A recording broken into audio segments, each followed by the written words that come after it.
Yo, what's up? It's Olab Kaluto at isang magandang umaga sa inyong lahat mga ka-Olab Kaluto. So for today's video nga pala mga classmate, nag-request nga pala si madam ng sinigang sa gabi.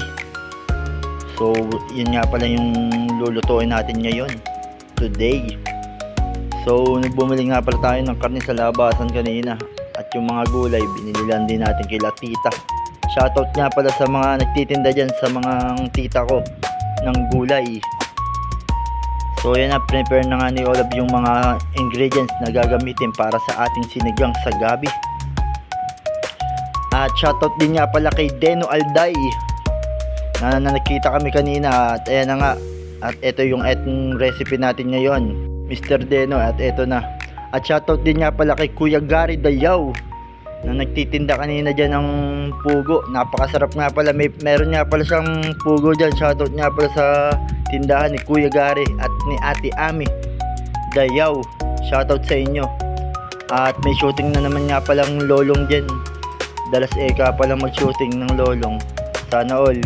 So yun na nga mga classmate, at pinrepare natin yung ating mga ingredients na gagamitin.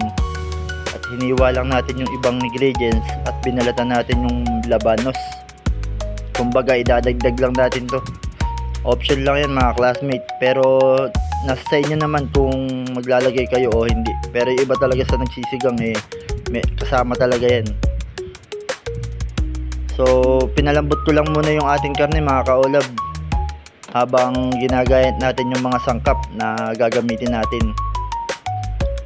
At shoutout din nga pala kay Elian Benedictus at kay Ariel Dilag. At shoutout din nga pala kay Pawi Heronimo at kay MJ Rivera Javier. Shoutout sa'yo.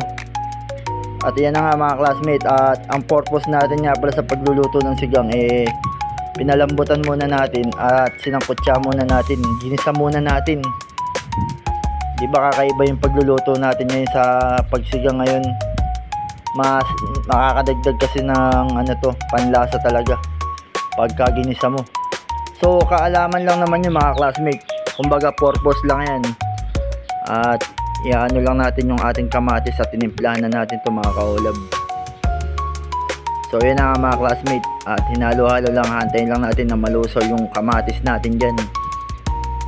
Kumbaga yan din yung magpapaasim talaga dyan, yung kamatis. At nilagay na natin yung ating gabi mga classmate, at nilagyan na natin ng sabaw mga kaolab. So tatakpan ko lang to, hantayin lang natin na maluto to at kumulo. So yan na nga mga classmate, at kukunin lang natin yung mga gabing nilagay natin at dudurugin ko to mga classmate. Kumbaga ito yung magpapalapot yan mga classmate. So depende pa rin yan mga classmate kung gusto nyo durugin o hindi. Pero yung iba kasi dinudurog talaga yung gabi, kumbaga pampalapot. At nilagay na natin yung mga ibang ingredients yan mga classmate. At yung ating sinigang na gabi nilagay na rin natin mga classmate. At nagtimpla na tayo ng patis, yung laureate na ginagamit natin mga classmate, na patis. Kahit anong patis mga classmate pwede dyan, walang problema. So yan na nga mga classmate, at sinangkutsa na natin at dinurog natin yung ating gabi.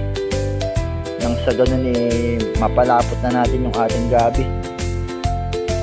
So shoutout nga pala kay Ruro Madrid, aray ko, may shooting na naman at di na naman nakadaan yung ating tricycle dyan.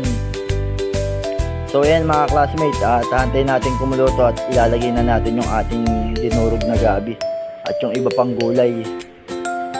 So medyo makulimlim nga pala mga classmate, baka umulan, at ingat-ingat lang sa mga may sampay dyan. So shoutout nga pala sa mga naglalaba ngayon dyan, lalo kay Mader, shoutout sa'yo Mader. So yan na mga classmate, at nilagay na natin yung ating gulay na iba, yung ating sitaw at yung ating okra. So yan na mga classmate, at hantayin lang natin na kumuluto at titikman ni Olab to kung okay na ba, kung goods na ba kainin.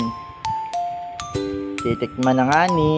So yun na nga mga classmates, nilagay ko na yung ating kangkong. So antayin lang natin at higupin natin yung sabaw kung panalo ba. Ayos na mga classmates.